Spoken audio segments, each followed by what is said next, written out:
Welcome back. In this video I will show you how to insert diagonal upward right arrow in Word document like this one.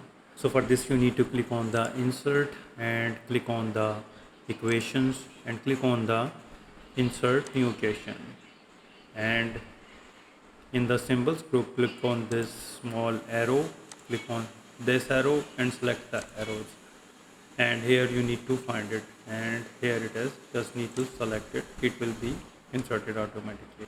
Another way is that you need to press the Alt plus equal sign, so an equation editor box will be open up. You need to put the backslash and type NEARRO and hit the space bar. It will instantly insert the diagonal upward right arrow.